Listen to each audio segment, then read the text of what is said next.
ونستغفرنا ومن سيئات أعمالنا من يهده الله فلا مضل له ومن يضلله فلا هادي له وأشهد أن لا إله إلا الله وحده لا شريك له وأشهد أن محمدا عبده ورسوله أما بعد فإن خير الحديث كتاب الله وخير الهدي هدي محمد صلى الله عليه وسلم وشر الأمور محدثاتها وكل محدثة بدعة وكل بدعة ضلالة وكل ضلالة في النار.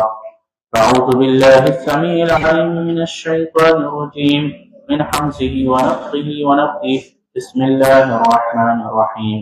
يا أيها الذين آمنوا اتقوا الله حق تقاته ولا تموتن إلا وأنتم مسلمون.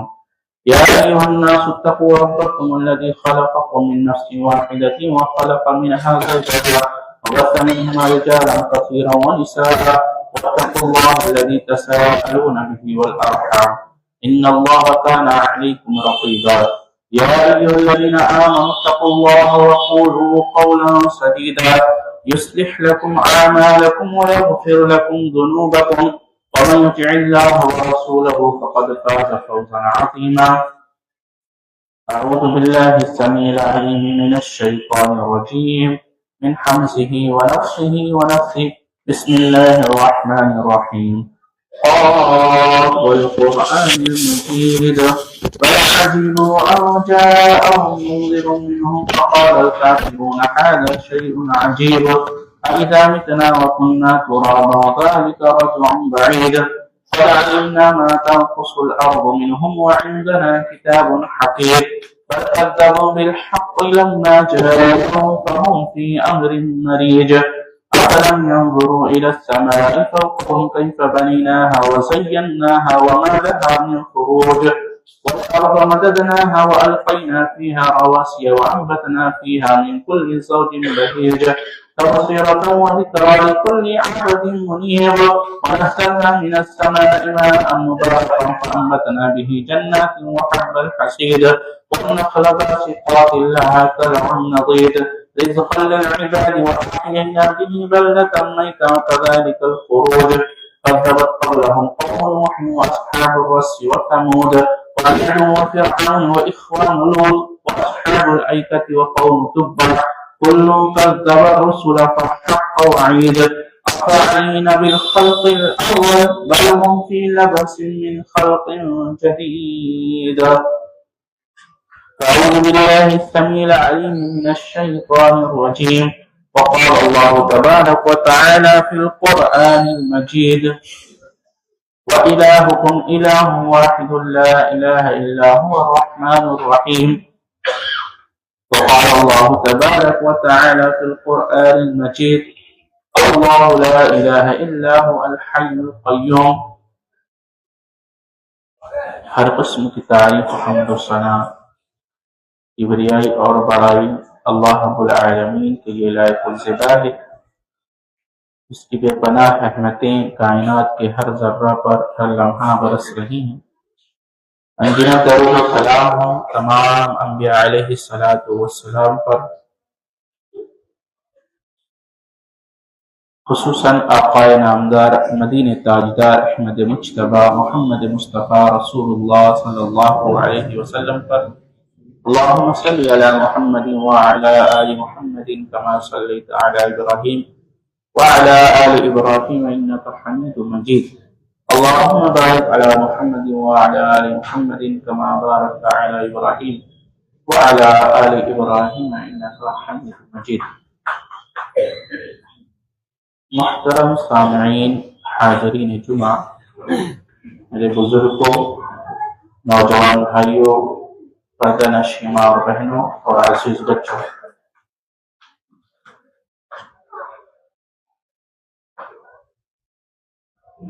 خطاب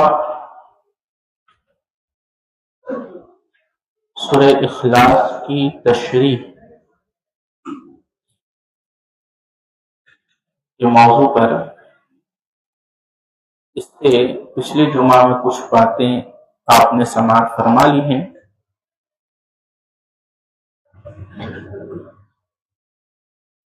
سورہ اخلاص کی فضیلت کیا ہے، اس کی اہمیت کیا ہے، شان نزول کیا ہے، اس پر چند احادیث آپ سن چکے ہیں۔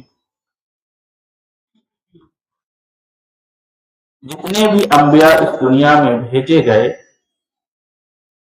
تمام انبیاء کی بعثت کا مقصد آغاز یہ توحید ہی تھا،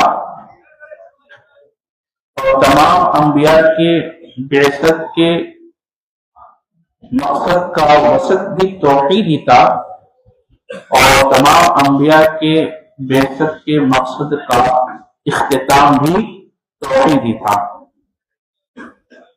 اس دنیا میں جتنے بھی انبیاء آئے، تمام انبیاء نے ساری زندگی جو دعوت لوگوں کو دیتے رہے وہ توحید ہی تھا۔ اگر توحید کو شریعت اسلام سے الگ کر لیا جائے تو پھر شریعت اسلام میں کوئی بھی چیز باقی نہیں رہتی۔ توحید وہ شے ہے کہ کل قیامت کے دن اگر کسی شخص کے پاس سارے اعمال ہوں، اس کے پاس سارے نیک اعمال ہوں، صرف توحید نہ ہو تو اللہ رب العالمین کیا اس کی کامیابی، اس کا نجات نہیں ہو سکتا۔ اور اللہ رب العالمین کیا اعمال میں سے کچھ نہ ہو، صرف توحید ہو،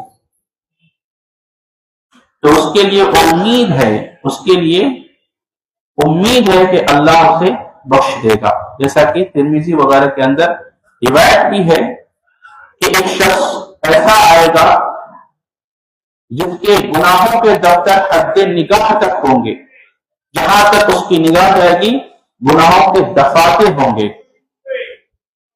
اور دیکھ کر وہ حیران و پریشان ہوگا، لیکن پھر اس کی صرف ایک نیکی جو صرف ایک لفافے میں لکھا ہوگا اور وہ نکالا جائے گا۔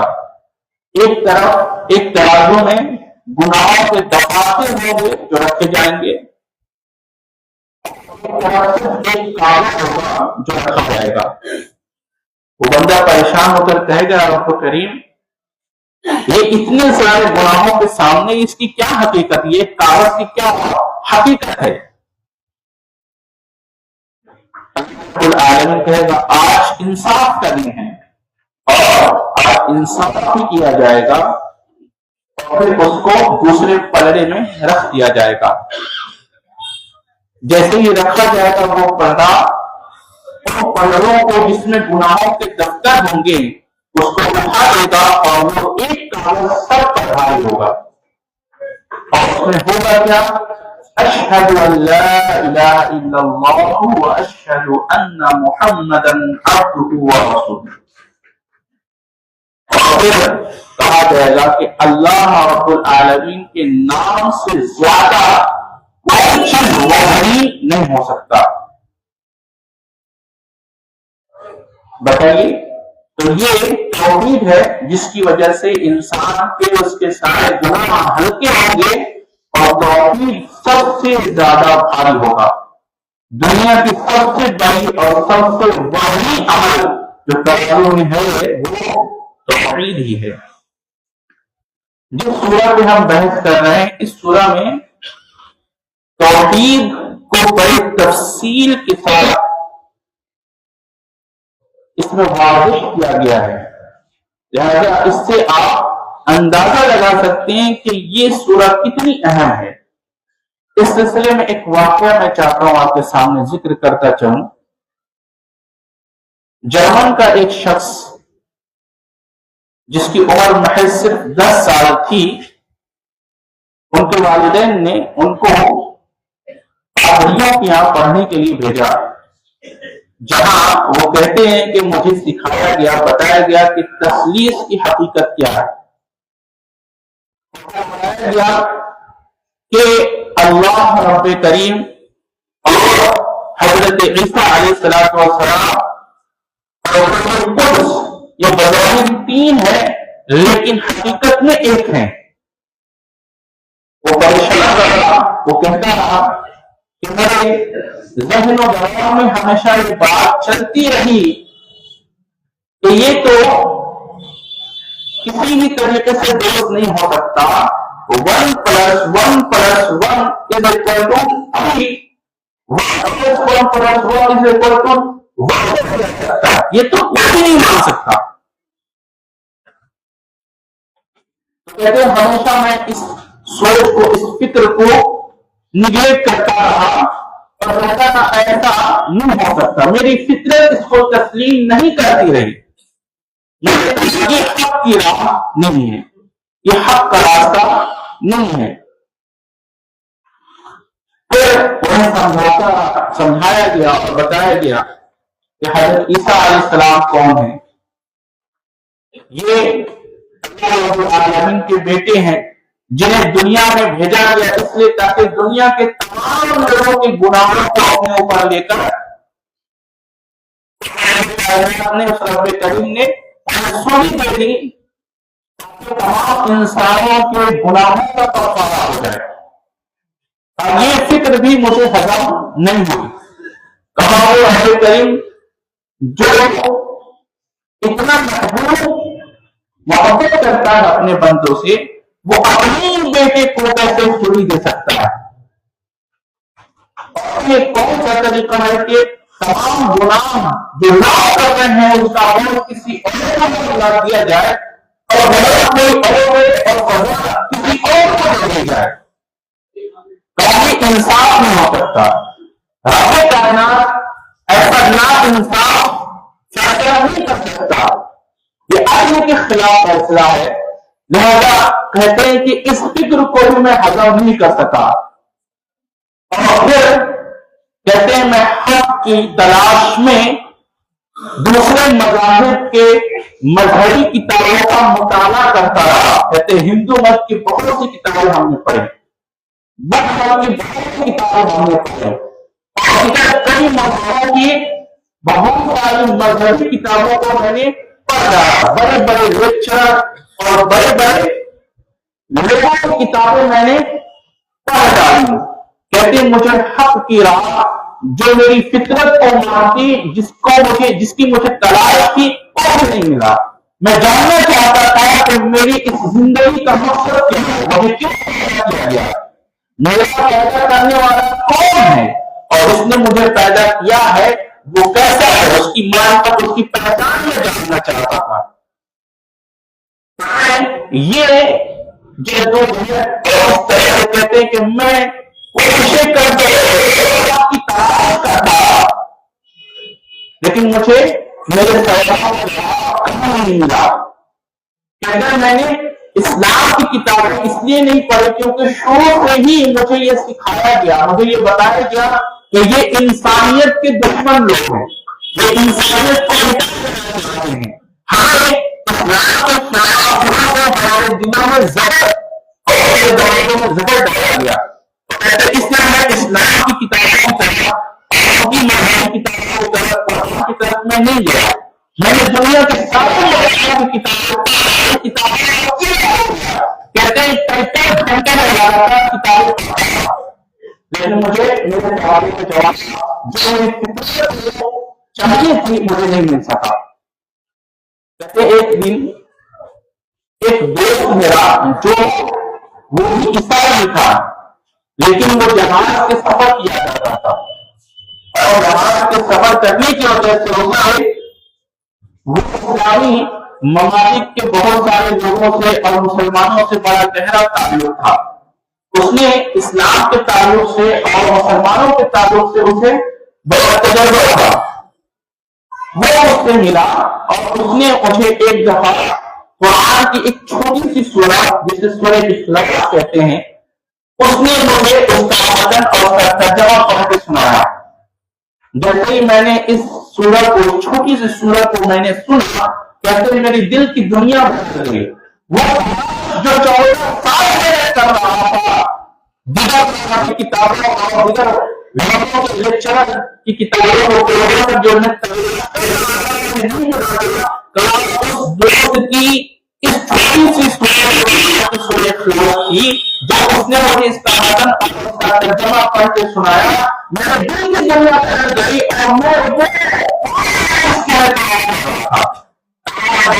نے مجھے حق کے قبول کرنے کی توفیق دی اور اللہ رب العالمین کو مجھ پر رحم آیا اور اللہ رب العالمین نے مجھے وہ عطا فرما دیا، وہ حق عطا فرما دیا جس کی تلاش میں 4 سال کر رہا تھا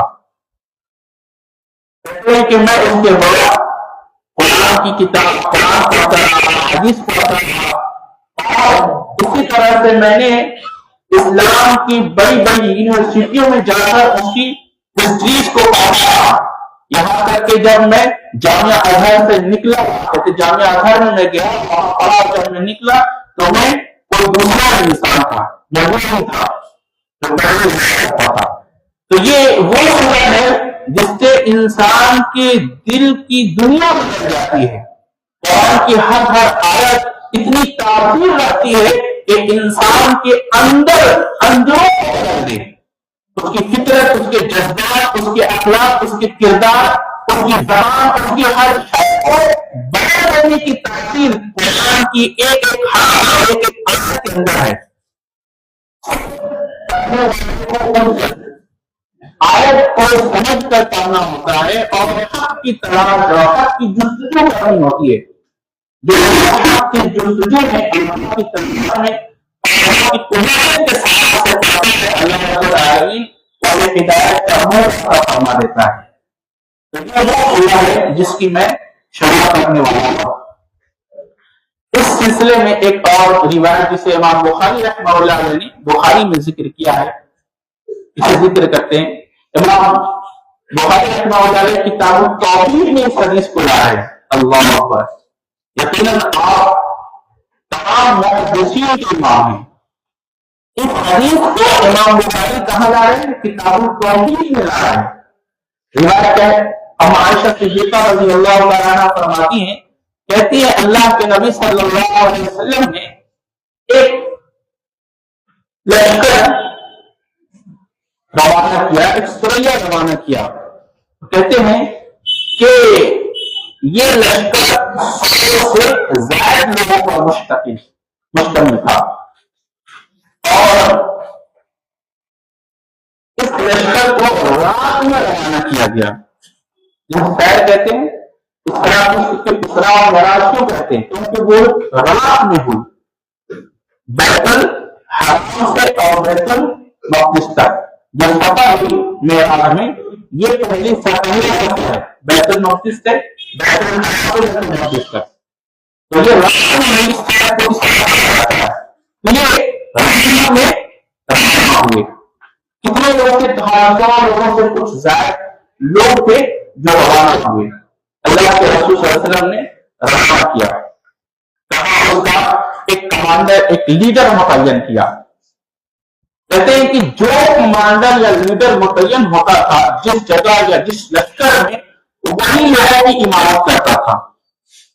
تو یہ جن کو انہوں نے اللہ کے نبی صلی اللہ علیہ وسلم نے جنہیں متعین کیا تھا اس لشکر پر، یہ جب بھی اپنے لشکر کو نماز پڑھاتے، اپنی جماعت کو نماز پڑھاتے، تو اپنی قرات کا اختتام سورۃ الاخلاص کا ہی کرتے۔ ہر رکعت کی